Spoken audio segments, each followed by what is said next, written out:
invisible.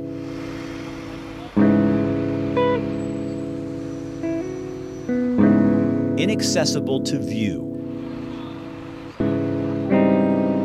Hidden. Inconspicuous. Ignored. Unnoticed. Walking down the street sometimes, I don't know, I just feel invisible sometimes. Unseen. People really aren't interested in my life.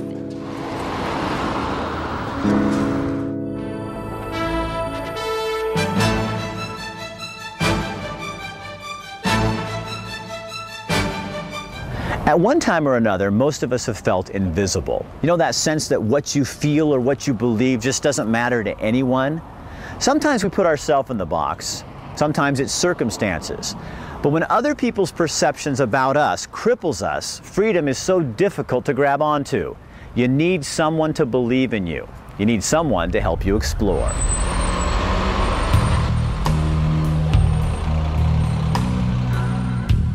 When you feel like you fade into the scenery, when you feel like a nobody, doing the right thing doesn't seem that important. When you're on the mall and you look at these kids like Hank and you look through them, they weren't there. At a glance, we might think some of the very visible who feel invisible are asking for it. It makes you feel like you're a lesser person. People put you down so much that you actually feel like you're a lesser person. You don't deserve anything. But maybe we're really not looking at them. It's much easier to look away and to write them off.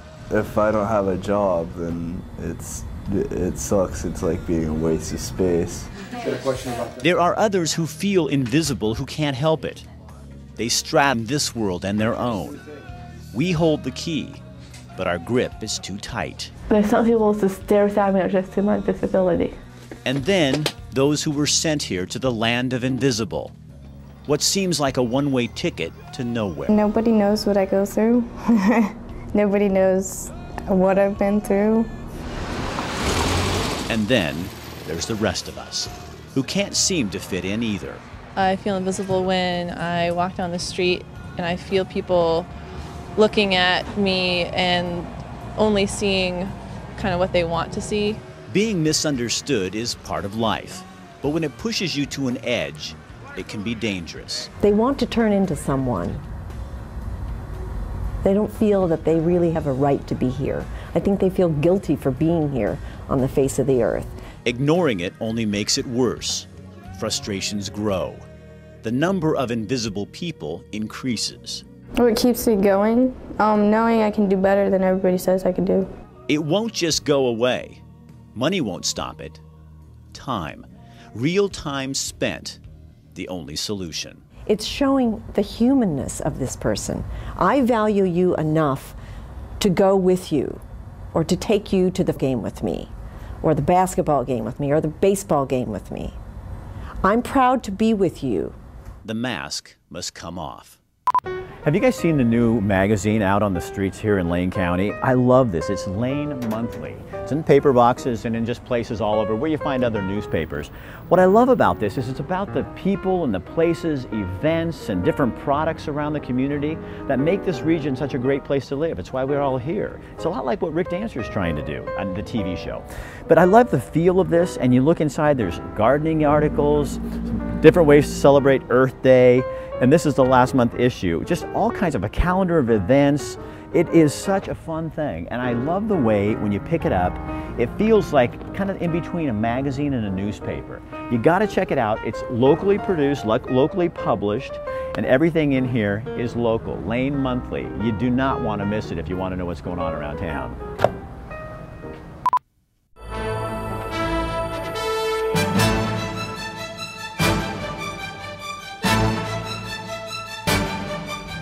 The story that got us thinking about feeling invisible is the story you're about to hear, Amelia Abel.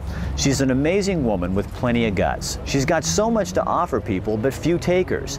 She wrote us a letter a few years ago telling us how invisible. Imagine being trapped in a body that tells the world on the outside one thing, when on the inside she's got something else she really wants to say. because that would just be like a 60. What would it be like to spend your life stuck in the middle? When I came, the doctors didn't know I had Down syndrome, so it was really hard for them. So what happened is they had to do all out tests on me, saying if I do or not. And my dad said to the doctor, saying, "I know my daughter has Down syndrome. I can see her with her face." You know you're different, but not that different. People look at me weird in a funny way. When I walk down the hallways, people in bubbles and they don't look at me.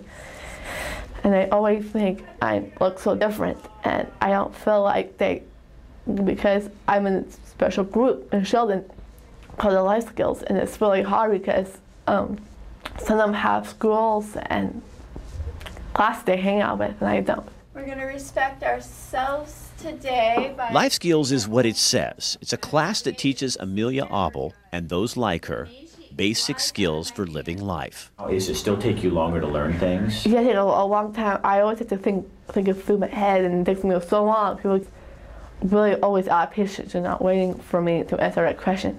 Amelia is safe inside this classroom, accepted. But still, she's not like everybody else, not even here. Because I have an advisor named Greg, and he helps me a lot with other people to get along with. And it feels really great. When you step out of the door of that classroom, yes, what happens? I feel isolated right after I left the door. Are you invisible? Yeah. Trapped, stuck, a young woman who doesn't fit in anywhere. She knows just enough about her difference to make it hurt. Whenever I walk down the hallway, I see all these people, and I have to get some notes, go to my class, get some notes, and when I walk by there, people just don't come to me and say hi to me, and it feels really kind of weird to me. They don't say hi to you? No, they don't say hi to me. They don't say I'm walking down the hallway all by myself. No one doesn't say hi to me. Life has never been easy for Amelia. It could be. She's not looking for problems, just relationships, friends, people who care. But even more than that, people she can care about. I bet you'd be a good friend to somebody, wouldn't you? Yes, I will. You just want the opportunity to do that. Yes. Amelia is lonely because people don't take the time to know her. I'm on the outside and people are on the inside, but it kind of feels weird because people are looking inside but not the outside.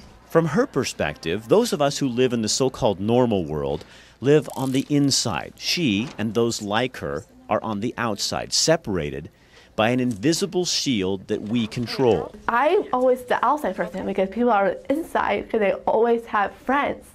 And they always don't want to make friends with others who have disabilities. So it's kind of hard for me. If they turn around and I ask them a question and they turn around, they don't talk to me, it feels like I'm invisible because I'm not there. There's a wall right there between me and that person. And so I don't feel like they're right there, or if I'm right here, I would rather be over there instead of being over here on the outside looking at them. Amelia doesn't want to be any else. There's some people just stare at me just to my disability. She really does like who she is. She wonders, why don't people on the inside look beyond? She's there, waiting for someone to acknowledge her. It was so hard, I just cried. I couldn't, because no one doesn't like me, no one doesn't see me, doesn't talk to me. It's not who she is. Down syndrome is just part of her. I always want to be normal. It's really hard. At first, in my middle school year, it was so hard for me. No one doesn't want to talk to me, no one. And it felt really, really weird. Amelia is very social. She's willing to share her life. But even more than that, Amelia is a young woman who is truly interested in the lives of other people. She loves dances, a football game, a movie, just with someone. Anyone, really. Yeah, I like to freaking go with it, yes. Sometimes I ask, but sometimes they're always so busy. Or I call them and I just ask them, saying I just want to hang out with you and go out with me. And sometimes they're always so busy, or the parents won't let them to go out. What if there were a special set of glasses that would allow those of us on the inside to truly see the heart of those who live on the outside? What would we see? Do you think you are normal? I think I am, yes. Are too? Yes, thank you, Meg. What if you are on the inside and everybody else is on the outside and you just don't know it? Yeah. How does God see you? When I see God, I feel great. It feels really great. God really lights me up a little bit. I don't read Bibles a lot. I just know it affected me a lot about God and myself, my disability. See you though. How does he see Amelia? What does he see you like? He sees me having a disability, and he doesn't know I having problems with it. So he sees you as normal? Yeah. I have a lot of careers I want to work for. I like to be a dog walker. I like to be a trainer for dogs. And I like to babysit. I like little kids. But Amelia also wants to be a voice to bridge the divide between her world and the world she so desperately wants to connect with. But she can't do it alone. Someone needs to listen. Someone has to hear her. Someone must have the guts to shatter the glass wall that separates the two worlds. Are you lonely? Yeah. You are? Always. I had my first drink when I was 7 years old, and I sporadically used it until I was older and could get a constant supply. I had no future. I mean, all I was laying there is I was drinking until I passed out. I was drinking for oblivion. I didn't want to come to again. People can walk in when they are ready, and we're here. We're ready to get them plugged into the services that they do need. And it's not just about only substance abuse or mental health or primary care. We have all these services at one place, one location. I noticed it had elevated quite a bit by the time the end of the group. Here at the Rapid Access Center, we have primary medical care, we have behavioral health, mental health services, and we have substance abuse treatment along with case management and peer support. But really what I think that it boils down to for people is it gives them hope. They're given that little glimmer, that little piece that, you know what, maybe there is a different way of life and I can do this too. I ended up, by the grace of God, going through Willamette Family, through their detox and also their in-house patient. And as a result of a lot of help from the counselors there, the staff there, the nurse practitioner, and a therapist, I now stand here before you sober and happy. I believe I'm becoming the man that I was originally created to be. Hope is the big thing. I know it says health, wellness, and recovery, but if I could rewrite it, it would be hope, health, wellness, and recovery.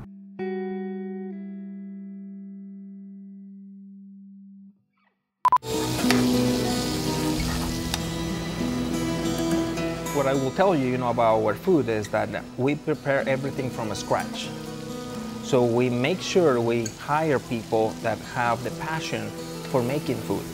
That's one of the ingredients. The other one, we make sure that our recipes, they use the ingredients that we tell them to use. And before we put it into the market, we make sure we test, try it. What I love about this business is the people. I'm a people person, so I love to interact with people. I'm Rick Dancer.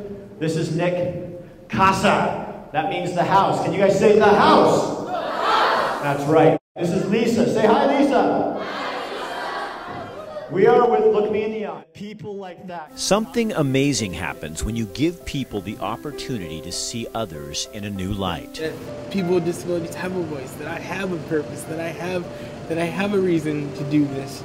And I've been screaming that for many years, and I finally am getting people to hear me.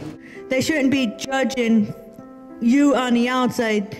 They should look at you on the inside and say, oh, this person is just as smart as I am. It's a wonderful campaign. I think it's a voice for them that hasn't been there.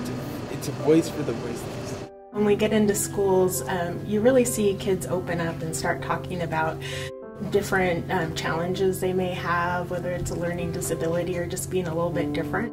In elementary school, I got bullied a lot. Why do we pick on each other? I'm looking for answers.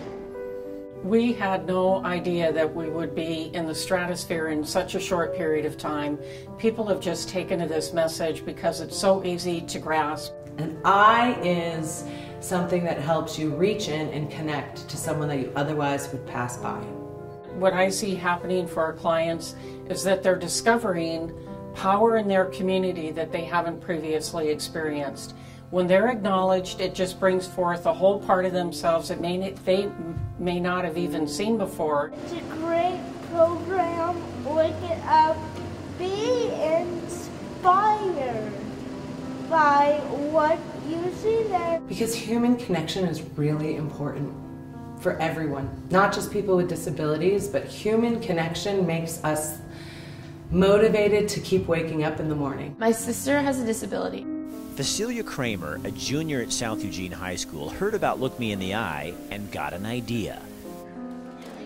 I got to know the kids in the life skills classroom, and they're great kids, and it was a ton of fun, and I really wanted my friends to have the opportunity to be friends with them. So she started a Look Me in the Eye club at South Eugene. We play basketball together, we just talk about what it means to include people, and it's just a really great environment. I thought it would be really important because I know a lot of people who may not have as many friends because of, you know, whatever, family problems, all sorts of things, and like if we could have a place where everybody is just sort of included and nobody like cares, then it makes our school more tight-knit. But the Look Me in the Eye campaign has really given people the opportunity to go out on that limb of discomfort and do things that you normally wouldn't do, but the message is, it's okay. Ask me a question. It allows them to have an expression of value and a recognition for themselves that they, in many other respects, are not experiencing. I think it's really easy to see someone with a disability and just dismiss that and just kind of walk on by. But when you think about it and really make an effort to make that contact and look them in the eye, it makes a huge impact. Lisa, who's an artist, who writes, who paints, who does all these amazing things. And you would never know it if you didn't listen to her story, look her in the eye, and take time to get to know her. We're gonna shock you, we're gonna amaze you, we're gonna do everything you told us we can't do. There we go, all right. The house. Thank you. Damn. Woo. I really feel like I'm part of something that can honestly be felt. If we keep going to schools and keep making it bigger and bigger, it can be felt all around the world. And it can make change happen. Because to me, that's how I see Look Me in the Eye. It's an opportunity to make change. You are an inspiration. Thank Change you. the world out there. See you later, man. You're the best. See ya.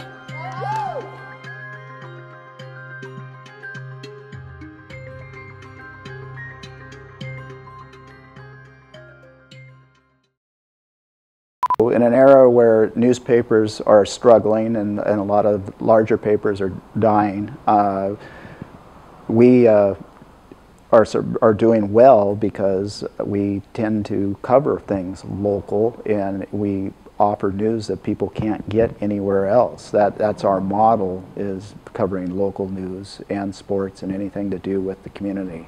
Journalism and newspapers and other media sources is important because we have the training. Most of the people that I employ have gone to college and studied journalism, and so what we offer is a source of news that can be trusted. You know, it's in an era where everybody's trying to be the first to get the news out. We actually do some research and talk to the sources and get the story and all the details behind the story. This is the story of Jaya Mattis, a Springfield boy who lives with more pain and discomfort than most. But this is not a sad story. It's a true story, a story of life and decisions, some that work out and some that don't. He's pretty much every part of his body is affected. I met Jaya years ago at Mount Vernon Elementary School in Springfield. Jaya is one of the bravest people I've ever met. So is life hard for you? No. And yet to other people it would seem hard, wouldn't it? Yeah. Because it's just normal to you? Mm-hmm. Jaya's difficulties started at birth, and to describe them medically is not what this story is about. His mother sums it up this way. His brain, his gastrointestinal, stomach, bowels, bladder, bones, spine, everything is affected. The least of Jaya's problems is the one most of us notice first. He's never had the use of his legs. A few years ago, his mother made a difficult decision. Jaya's legs were amputated so that he could walk and be more mobile. It was the hardest decision I've ever made. I knew that it would benefit him, but it's still, when there's so many people that just don't understand it and are against it just because they don't understand. And because remember when I came to the hospital and your legs had just been amputated and you kind of had hope that you were going to walk. That didn't really work out, did it? For a couple of years, Jaya walked with prosthetic legs, but something unexpected happened. I wish I could walk still. That was kind of cool being up on legs? Yeah. But why can't you? Because my hips are too tight. So it makes it a lot harder to use the legs. So what do you, as a 10-year-old kid, what do you learn from that? Some things I'm just not going to be able to do. Is that hard? Sometimes. It is difficult to face limitations. It's difficult to keep smiling and laughing and living when life doesn't go our way. But Jaya makes it look so easy. he's just a regular kid. He doesn't really see himself as disabled or different or any of that. He just, I mean, if you ask him what's wrong with him, he'll be like, what do you mean? I don't know. What's wrong with me? You know, he doesn't see it that way. 27 surgeries, and he's only 10 years old. And this is Jaya's normal. He's a kid. Because you don't know any different. This is really normal. Yes. Which would be hard for people to understand, but this is how your life is supposed to be. Yeah. This is our, we don't know any different, and this is just how we go about our everyday life. It's, you know, to us, this is completely normal. They see you moving around in a wheelchair. What do you want people to know about you? That I'm just a normal 10-year-old kid. I just don't have legs. What do you love about him? His smile, for one thing. I just love that every day he smiles, no matter what.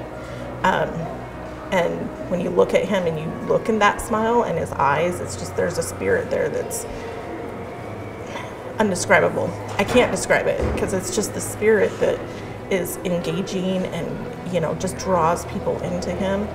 It's kind of funny. Our kids tend to be our best teachers, don't they? If we let them, they will bring out the best in us. So did his disability, alleged disability, / special ability, really allow his mother to find her ability? Yeah, he did.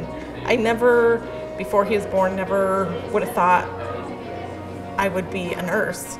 I mean, taking care of him empowered me to realize what I could do, my potential, and that I went to school and was able to get my nursing license because of my experience taking care of him. They asked, like, why don't I have legs? Or what happened? What do you tell them? Either tell them I had surgery or I was born like this. Don't feel sorry for us. Don't have pity and, you know, say, oh, I'm so sorry this happened, because I'm not sorry, because I can't imagine my life without him, or, you know. To me, it's not that much different not having legs. I can still do anything else that a 10-year-old could do. You don't want people to feel sorry for you. I don't feel sorry for you. I never have. I admire you, though. You know why? Because you're tough. And you're kind. And you're a decent guy and you care about people. I think that shows more strength than having a pair of legs, don't you? You're a good man. How many times have we done this? A lot. Like 100 times, huh? Okay, ready? You're awesome. Thanks, man.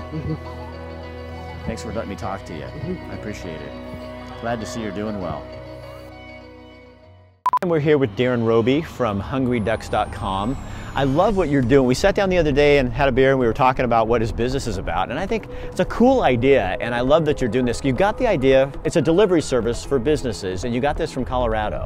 Yeah, I went to school at the University of Colorado and helped run a similar type of business. It was called Hungry Buffs for the Colorado Buffaloes, and it did really well. So when I graduated college, I came out here looking at grad school and I thought Eugene would just be the perfect place for this type of business. So what do you do? I mean, you really are a delivery service then. Yeah, we do online ordering and delivery for over 40 restaurants around town. So when we first started out, it was really popular with just the college students. We've been kind of branching out since then. So we have over 40 restaurants with tons of different cuisines, tons of different specials. So I like to kind of compare it to an online delivery food court where you're hungry, looking for something to eat. You can come on the website, compare different menus, prices, specials, and then make your decision based on that. Yeah, because how many times are my wife and I sitting around going, okay, you always think of pizza and you think of Chinese food, but you don't ever think of anything else. It's like, well, where else can we take out? We don't want to just, go and eat dinner. We want to go home. And that's a great idea. You are a food cart. You are the original food cart by card. I don't have to even go home. Exactly. You got it.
Prostate cancer didn't kill me. Running for Secretary of State didn't kill me. Even working in the news industry for 20 years didn't kill me. I'm not dead. People keep asking me, Rick, what are you doing now? They're vital. If you don't have roads anywhere, you can only get there by air. And an inexpensive, economical plane like this can get you there. And get anybody there. Well, each flight's always better than the next. I mean, well, you'll see here real shortly, but it's just spectacular. It's untouched. And it's rugged, unbelievably rugged and beautiful all the same. Oh my gosh, look at the color of that